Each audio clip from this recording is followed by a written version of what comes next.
हलदी पालटिछि मंथर विष हलदी उपरे गवेषणा आसंतु जानिबा एहार सर्विशेष खबर विषय। खाद्य प्रस्तुति रे भारतर विभिन्न अंचल रे पुरातन कालरू हलदी व्यवहार करा जाई आसुछि। एहा एक मसला जहा केवल स्वाद बढ़ाइबा पई नुहे बरं शरीरर समस्या को दूर करिथाय।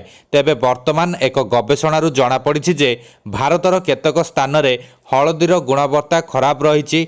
भारत एवं युक्तराष्ट्रर अनुसंधानकारी द्वारा करा जाइथिबा गवेषणारू जणा पड़िछि जे भारतर किछि अंचलर हलदी नमूना रे सीसा परिमाण धार्य परिमाण 200 गुणरू अधिक रही। फल सीसा जोगु औषध भावे परिचित होइतिबा हलदी मंथर विष पालटिछि। स्टानफोर्ड यूनिवर्सिटी एवं नुआ दिल्ली रे अवस्थित एक अनुसंधान प्रतिष्ठान हलदी विषय एही नूतन गवेषणार रिपोर्ट प्रकाश करिसंती। गवेषक माने भारतर उत्तर प्रदेश लखनऊ, पंजाब अमृतसर, चंडीगढ़, दिल्ली, जम्मू काश्मीर श्रीनगर, बिहार पाटना, गुजरात अहमदाबाद, मध्य प्रदेश इंदौर, राजस्थान जयपुर हलदी नमूना संग्रह करी परीक्षा करथिले।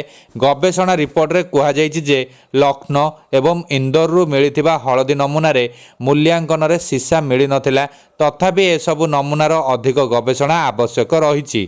रिपोर्ट अनुसार लखनऊ रु 11टी नमूना निया जायथिला, से सबुरे सीसा मिली नथिला। गवेषणा रिपोर्ट रे दर्शा जायछि जे भारत रे हलदी मुख्यतः तमिलनाडु एवं महाराष्ट्र रु आसीथाय।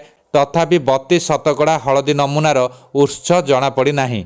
बिहार रु सूचाई देई एही रिपोर्ट रे कुहा जायछि जे उच्च मानर विलंबित हलदी नमूना केवल बिहार रे अमल करा जाय थाए। बिहार रे हलदी रे सीसा स्तर पाटना रे प्रति ग्राम रे 10 माइक्रोग्राम रु अधिक बोली जना पड़िछि। सूचनायोग्य भारत रे फसाई अनुसार हलदी रे सर्वाधिक परिमाण रो सीसा प्रति ग्राम रे 10 माइक्रोन धार्य करा जायछि, जहा कि स्वास्थ्य प्रति विपद सृष्टि करि न थाए।